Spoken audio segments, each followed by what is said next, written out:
Olá, agora nós vamos estar tratando do sigilo bancário, é o item 18 do edital. Eu diria que o sigilo bancário é uma das questões mais importantes dentro de um banco. Então, se você for aprovado no concurso do Banco do Brasil e você estiver atuando no dia a dia com valores, com movimentações de clientes, lembre-se, o sigilo é uma cláusula da maior importância e no Banco do Brasil, qualquer ação funcional que fira essas regras ou as regras de sigilo bancário é punido com muito rigor. Então, é importante que você que pretende ser bancário, que pretende trabalhar no Banco do Brasil, saiba do seu compromisso com essa questão. Ok? Mas é importante destacar também que tem diversas situações em que você pode ter troca de dados, você tem decisões judiciais que precisam ser cumpridas. Então nós vamos trazer aqui uma mensagem onde, além de chamar a atenção e de destacar a importância do comportamento de cada funcionário que no dia a dia convive e manuseia dados relacionados ao conjunto de clientes do Banco do Brasil, além disso, é importante que você saiba em que situação que esses dados podem ser compartilhados com algumas entidades, com alguns órgãos. Por isso, nós vamos compartilhar com vocês aqui o que diz a Lei Complementar 105 de 2001 e aqui nós fizemos um pensamento daqueles tópicos que a gente considerou mais relevantes. Mas eu diria que as questões menores, os detalhamentos que podem ser úteis, vão ser apresentados para você se você estiver trabalhando no dia a dia e tendo acesso ao conjunto de clientes do Banco do Brasil. Tá? Existe um público que são as pessoas politicamente expostas, que você tem que ter um comportamento ainda mais rigoroso e que nem todo funcionário do Banco do Brasil tem acesso à movimentação desses clientes, as chamadas pessoas politicamente expostas ou pessoas expostas politicamente. Essa sigla às vezes ela é invertida. Então esse conjunto de pessoas que normalmente são autoridades políticas, são dirigentes estaduais, municipais e são atores que têm uma relação com a sociedade diferente, esse conjunto de atores também é tratado de uma maneira especial dentro do banco. Então a lei, a gente vai estar trazendo alguns aspectos dela, mas nem todos aqueles que no dia a dia você pode ter que conviver com eles, porque a gente não sabe em que área do banco você vai estar atuando. Bom, o sigilo bancário, é importante destacar que as instituições financeiras conservarão o sigilo em operações ativas e passivas e também nos serviços prestados. O sigilo não está associado apenas às operações de crédito. Então, quando você faz uma operação de crédito para um determinado cliente, essa informação tem que ficar restrita entre o banco e o cliente. Mas quando um cliente faz uma grande aplicação no banco, ou mesmo uma pequena aplicação, que são as chamadas aqui operações passivas, essa informação ela só pode ser de conhecimento do cliente e dos funcionários que no dia a dia convivem e estão atendendo a esse cliente. E você tem um conjunto de serviços prestados pelos bancos e pelo Banco do Brasil em especial, que também não pode ser compartilhada com terceiros. Portanto, conservar o sigilo é não compartilhar com terceiros nada que diz respeito a um determinado cliente. Nada, absolutamente nada. E o banco tem como auditar cada ação, cada atitude de um determinado funcionário que possa eventualmente acessar determinadas contas. Então, por exemplo, se você acessar a conta do senhor João da Silva num determinado dia, isso vai ficar registrado nos sistemas do banco. Portanto, se houver qualquer acesso de terceiros a essa informação, o banco vai saber que foi você que teve acesso à informação e vai investigar se você compartilhou essa informação com terceiros. Por isso, é fundamental que você tenha cuidado quando tiver informações sobre os clientes do banco. E vale destacar que as operações de factoring, que são as operações de trocas de cheques, também obedecem às normas. A operação de troca de cheques, acaba sendo muito similar à operação de concessão de crédito. Você, na verdade, o cliente, a empresa, tem lá uma quantidade de cheques e você resolve trocar esse cheque fazendo um desconto do valor ali para um conjunto, para um determinado cliente. Isso nada mais é do que um crédito, porque você está antecipando um direito que essa empresa teria num prazo mais alongado. Portanto, é importante que você saiba que as operações de factoring também são abraçadas, são incluídas nessas normas relacionadas ao sigilo bancário. E aí eu vou compartilhar com vocês um conjunto de situações que não constituem violação do dever do sigilo. Então nós vamos trazer aqui algumas situações muito importantes. Primeiro, a troca de informações entre instituições financeiras para fins cadastrais, inclusive por intermédio de centrais de risco. Então, as instituições financeiras fazem troca de informações entre clientes. E isso não representa violação do dever do sigilo.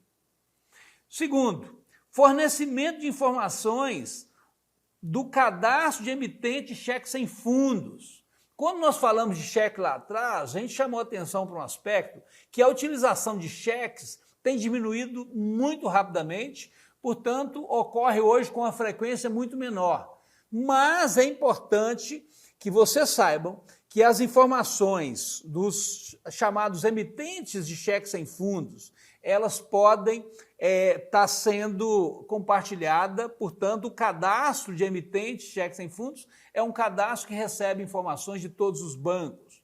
O fornecimento de informações também de devedores inadimplentes ao SPC e ao Serasa, por exemplo. Nós falamos num determinado vídeo do papel do SPC, do papel da Serasa, portanto, o envio de informações para o SPC e para a Serasa, que são os devedores inadimplentes, também não constitui violação ao dever de sigilo. Outro aspecto que não constitui a violação do dever de sigilo: comunicação às autoridades competentes da prática de ilícitos penais ou administrativos. Nós vamos ver num outro vídeo a chamada prevenção ao combate de lavagem de dinheiro. Essa ação, que é muito comum, que inicialmente nasceu no sentido de monitorar os fluxos financeiros relacionados ao tráfico de entorpecentes, que hoje avançou significativamente, isso são os ilícitos. Então você tem uma prática de ilícitos, que seria, por exemplo, um dinheiro proveniente de uma atividade ilegal. Olha, você tem que comunicar, existe uma regulamentação, nós vamos fazer um vídeo especificamente sobre isso, e você tem a obrigação institucional de comunicar isso às autoridades competentes, especialmente ao COAF. COAF, que é uma instituição que nós tivemos a oportunidade de compartilhar com vocês em vídeos anteriores, e mais adiante, quando a gente for falar da PCLD, da Prevenção ao Combate à Lavagem de Dinheiro, nós vamos falar novamente do COAF. Portanto, a comunicação às autoridades competentes da prática de ilícitos penais ou administrativos faz parte da previsão legal, que está na Lei Complementar 105 de 2001 e não constitui violação do dever de sigilo. Também não constitui violação do dever de sigilo a revelação de informações sigilosas, de informações sigilosas com o consentimento expresso do interessado. Eu sou dono da minha conta, eu tenho a permissão de compartilhar com quem for do meu interesse ou se for da minha vontade, compartilhar o meu sigilo. Então, se um determinado cliente ele dá o consentimento e autoriza, você pode revelar as informações, mas aí com o consentimento do cliente.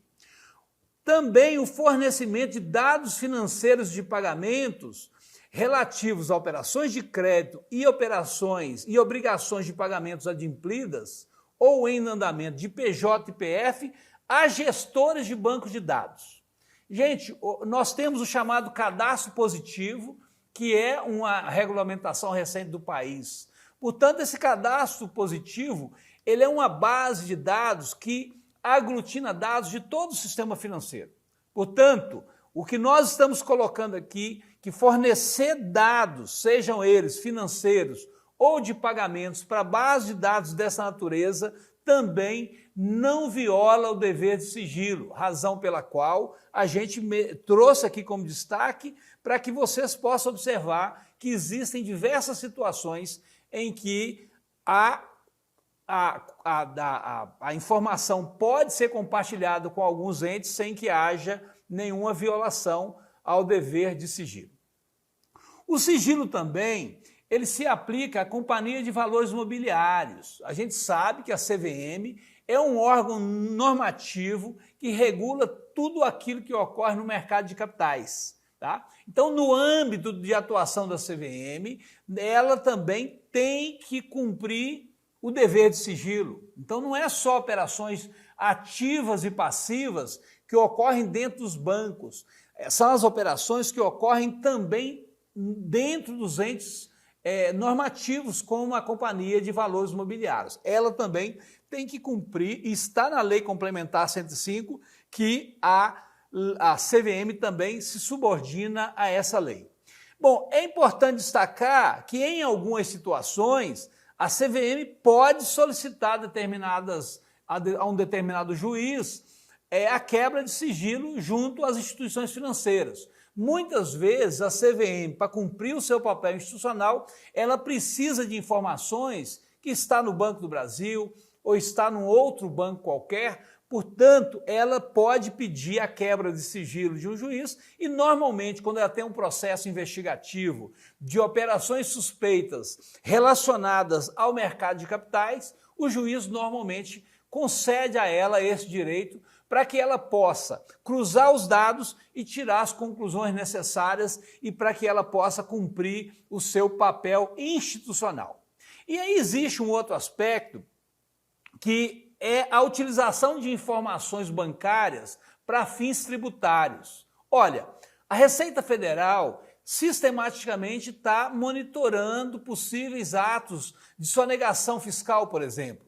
E a movimentação bancária é um instrumento muito relevante para que ela verifique se as declarações de imposto de renda, por exemplo, estão coerentes com a movimentação financeira de uma determinada pessoa física ou jurídica. Portanto, o executivo, ele disciplinará os critérios segundo as quais as instituições financeiras informarão à administração tributária da União esses dados necessários para que a Receita Federal faça essa triagem. Portanto, nós temos mais essa situação que é prevista na Lei Complementar 105 de 2001, onde os bancos podem repassar informações para o ente, neste caso aqui, em destaque, a Receita Federal do Brasil. A quebra de sigilo bancário, ela pode ser decretada, se necessária, para a apuração de qualquer ilícito, em qualquer fase de algum inquérito ou de processo judicial. Então, o juiz tem o poder da quebra do sigilo. E isso parece claro para todos, mas eu vou enfatizar essa questão porque pode cair na prova a questão do poder do juiz de quebra de sigilo ou não. A justiça brasileira, ela é muito rigorosa e a quebra de sigilo só se dá em situações muito especiais. Não é comum o juiz autorizar a quebra de sigilo, há um rigor muito grande. A legislação nessa questão patrimonial, ela protege muito o proprietário dos bens, portanto, a quebra de sigilo ocorre só em situações muito especiais. Mas o juiz tem poder de quebra de sigilo e se está ocorrendo alguma situação onde um ilícito é percebido ou você tem suspeitas, indícios fortes de ilícito, o juiz certamente vai autorizar a quebra de sigilo. O dever de sigilo é extensivo ao Banco Central do Brasil em relação às informações que ele obtiver. Olha, o Banco do Brasil repassa ao Banco Central grande parte das informações que são transitadas no seu sistema do dia a dia. Então não é só o Banco do Brasil que tem acesso a essas informações. Muitas delas estão nas bases de dados do Banco Central. Portanto, o funcionário do Banco Central do Brasil, ele se submete a essa lei do sigilo bancário assim como o funcionário do Banco do Brasil, porque o Banco Central também tem acesso a essas informações. Portanto, é importante também destacar, porque o tempo todo nós estamos acompanhando aí as CPIs, então o Congresso Nacional, tanto a Câmara Federal quanto o Senado Federal, eles podem pedir a quebra de sigilo, aliás, eles podem decidir pela quebra de sigilo, e aqui eu coloquei um recorte, porque eu achei interessante, e como nós estamos vivendo agora, uma CPI, onde diversas situações aparecem, inclusive pedidos de quebra de sigilo, é importante destacar que BC, Banco Central, Companhia de Valores Mobiliários e instituições financeiras fornecerão ao Legislativo Federal informações e documentos sigilosos necessários se previamente aprovadas, ou pelo plenário da Câmara, do Senado ou pelo plenário das diversas CPIs. Portanto, as CPIs e o plenário da Câmara e do Senado também pode decidir pela quebra de sigilo bancário e, decidido em plenário, o Banco Central do Brasil, a CVM e os bancos, eles são obrigados a fornecer os dados para a Câmara Federal. Bom, outro aspecto em relação à quebra de sigilo é que a quebra de sigilo, desrespeitando essa lei complementar, ele constitui um crime, e aqui eu compartilhei com vocês quais são as penalidades, ou qual é a penalidade associada à quebra de sigilo. Olha aí, sujeitos responsáveis a pena de reclusão de 1 a 4 anos e multa. Tá? Então isso é muito importante. Então aqui eu compartilho com vocês qual é a pena da quebra de sigilo bancário. E incorre nas mesmas penas quem omitir, retardar injustificadamente ou prestar informações falsas. Olha, a CPMI pede ao Banco do Brasil um conjunto de dados em relação a um determinado cliente. O banco ele tem a obrigação de fornecer as informações corretas, informações exatas. Se ele omitir alguma informação, ele pode ser punido enquanto instituição, e a pessoa que estiver responsável por isso dentro do Banco do Brasil, por exemplo, ele vai estar sujeitando a essa pena de reclusão de 1 a 4 anos. Também essa exigência envolve o servidor público que utilizar qualquer informação obtida em decorrência da quebra de sigilo. Olha, na Receita Federal do Brasil, nós temos milhares de funcionários e muitas vezes as informações bancárias de clientes do Banco do Brasil são repassadas à Receita Federal para que a Receita Federal possa fazer cruzamento de dados. Portanto, o funcionário da Receita Federal, se ele utilizar essa informação de uma maneira inadequada, ele está sujeito também às penalidades da Lei Complementar 105 de 2001. Portanto, vejam bem, a ideia ou toda essa discussão que envolve o sigilo bancário tem uma abrangência muito maior do que aquilo que você vivencia no dia a dia. Portanto, se você for trabalhar no Banco do Brasil, se você for operar e ter acesso à conta de clientes, sejam eles clientes comuns ou aqueles clientes que são chamados de pessoas politicamente expostas, você precisa ter total zelo no manuseio e no acesso a essas contas, porque, logicamente, que a área de auditoria do banco vai estar observando acessos indevidos e a punição virá. Portanto, o Conselho de Ética também traz referências a isso. Nós vamos estar falando da ética no Banco do Brasil daqui a pouco em um outro vídeo, e você, como servidor, precisa cumprir os preceitos éticos, e o sigilo bancário também o vincula a essa questão tão importante para o banco e que pode gerar, inclusive, uma grande desconfiança em relação ao banco. O banco não cumprir as regras de sigilo, ele gera uma desconfiança no seu conjunto de clientes. Portanto, é fundamental que você saiba disso e que você seja muito rigoroso com sua atitude em relação às informações bancárias de cliente. Boa prova para você e observe com bastante rigor essas regras da Lei Complementar 105, porque elas vão ser muito importantes para a prova, mas mais importante ainda no seu dia a dia naquela grande instituição chamada Banco do Brasil.